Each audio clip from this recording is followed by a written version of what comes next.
आपने घरों में डकैती देखी होगी, दुकानों में डकैती देखी होगी, बैंकों में डकैती देखी होगी, लेकिन क्या कभी जमीनों की डकैती देखी है?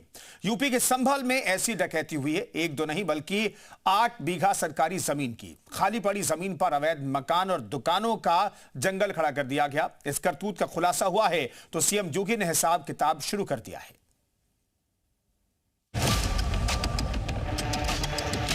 कब्जा कोई भी करेगा, किसी भी स्मारक पर, किसी भी पौराणिक स्थल पर, तो कोई भी होगा, उसको छोड़ूंगा तो नहीं। अवैध अतिक्रमण जो भी करेगा वह तो हटना चाहिए। ये सिलसिला बंद हो जाएगा कि जहां रुमाल रखो वही वक्त की प्रॉपर्टी हो गई। बुलडोजर भी चलेगा, उसको भी कोई रोक नहीं सकता। सीएम योगी की ये बुलडोजर वाली चेतावनी उस मजार गैंग के लिए है जो सरकारी जमीनों पर अपना मालिकाना हक समझती है।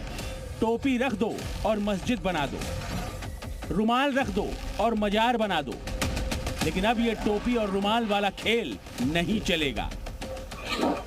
संभल में ऐसे ही खेल का पर्दाफाश हुआ है।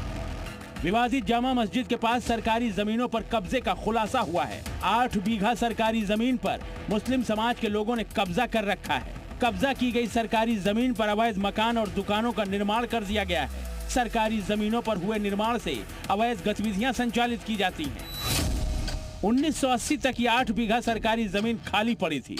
इस पर किसी तरह का कोई निर्माण नहीं था, लेकिन फिर कब्जा गैंग एक्टिव हो गया। धीरे धीरे इस जमीन पर दुकान और मकान खड़े कर दिए गए। 45 साल में इस जमीन का नक्शा ही बदल दिया गया। इस जगह पर जहां पर पिछले 25 सालों से विशेष समुदाय के लोगों ने अवैध कब्जा कर रखा है। आप देख सकते हैं कि बिल्कुल पास में ही ये जामा मस्जिद है और इसके बिल्कुल पास में ही ये 8 बीघा जमीन बताई जा रही है। और यहाँ पर आप देखेंगे कि यहाँ पर 2 मंजिला मकान भी बने हुए हैं और इससे आगे कुछ दुकानें भी बनी हुई हैं। ये मजार गैंग की सबसे नई डकैती है जिसका खुलासा अब जाकर हुआ है। हालांकि सरकारी जमीन पर कब्जे का ये खेल उसी जामा मस्जिद के ठीक बगल में खेला गया है जिसके हरिहर मंदिर होने का दावा हिंदू संगठन करते हैं। यानी संभल में अवैध कब्जों का खेल बड़ा पुराना है। यहाँ मंदिरों पर कब्जा कर मस्जिदें बना दी गईं, ऐतिहासिक कूपों पर कब्जा कर उन्हें पाट दिया गया, सरकारी जमीनों पर कब्जा कर दुकानें खड़ी कर दी गईं, पार्क की जमीनों पर कब्जा कर मस्जिदें बना दी गईं। अब ये सब कब्जे हटाए जा रहे हैं। सरकारी जमीनों पर बनी दुकानों को तोड़ा जा रहा है, पार्क की जमीनों पर बनी मस्जिदों को ढहाया जा रहा है, सरकारी जमीनों पर बने कब्रिस्तान तोड़े जा रहे हैं, सरकारी जमीनों पर बने मैरिज हॉल भी ढहाए जा रहे हैं। अब बारी उस 8 बीघा सरकारी जमीन पर हुए कब्जे की है जिस पर मजार गैंग कुंडली मार कर बैठी है। इस गैंग के सदस्यों को कोतवाली में बुलाकर समझाइश दे दी गई है। कहा गया है खुद ही कब्जा हटा लो वरना जांच के बाद बुलडोजर पहुंचेगा और बिना वक्त दिए सब कुछ जमींदोज कर देगा। जामा मस्जिद के पास की सरकारी जमीन पर हुआ कब्जा हटाने का एक्शन प्लान भी तैयार हो गया है। अवैध कब्जे की जांच के लिए 22 लेखपालों की टीम बना दी गई है। 30 दिसंबर को ये टीम जमीन की पैमाइश करने पहुंचेगी। पैमाइश के बाद जो भी अवैध कब्जा है सब तोड़ा जाएगा। यानी 2026 की शुरुआत से पहले बुलडोजर का आखिरी टारगेट सेट कर दिया गया है। 48 घंटे के बाद बाबा के बुलडोजर का साल का आखिरी सबसे बड़ा टेस्ट शुरू होने वाला है, जिसे लेकर मजार गैंग में खलबली मच गई है।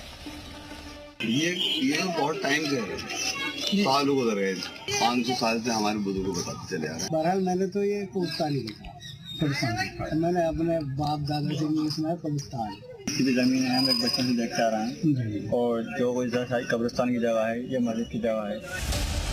बीते 1 साल में सीएम योगी ने संभल को बदल कर रख दिया है। इसका सनातनी स्वरूप लौटाने के लिए दिन रात काम हो रहा है तो अवैध कब्जों का बुलडोजर इलाज भी हो रहा है।